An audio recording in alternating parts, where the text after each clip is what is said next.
Hello, ഞാനിന്ന് എങ്ങനെയാണ് സിമ്പിളായിട്ട് കണ്ണെഴുതുന്നതെന്ന് കാണിച്ചു തരാം. അതിന് വേണ്ടിയിട്ട് ഞാൻ ഐബ്രോ ആദ്യം ഒന്ന് ഫില്ല് ചെയ്യുന്നുണ്ട്.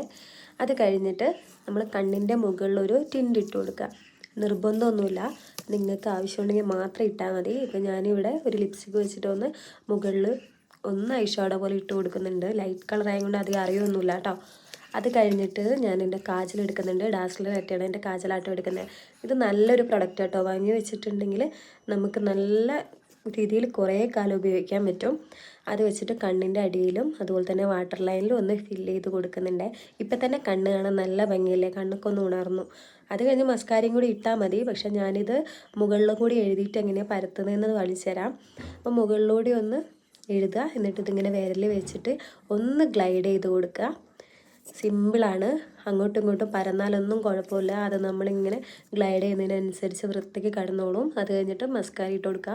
മസ്കാര ഇട്ട് കൊടുക്കുമ്പോൾ തന്നെ നമ്മളെ കണ്ണ് നല്ല വൃത്തിക്ക് ഇരിക്കും കേട്ടോ. അപ്പം നമുക്കിനി സമയമില്ല കണ്ണെഴുതി പോകാനൊന്നും ആരും പറയണ്ട. സിമ്പിളായിട്ട് ഇതുപോലെ എഴുതിയിട്ട് പോയാൽ മതി. കാണാനും നല്ല രസമാണ്. എല്ലാവരും എന്നോട് ചോദിക്കാറുണ്ട് ഇത് എങ്ങനെ എഴുതുന്നതെന്ന്. ഇത് ഇത്ര സിമ്പിളാണെന്ന് നിങ്ങൾക്ക് തോന്നുന്നില്ലല്ലോ. അപ്പോൾ എല്ലാവരും എഴുതിയിട്ട് പോവുക.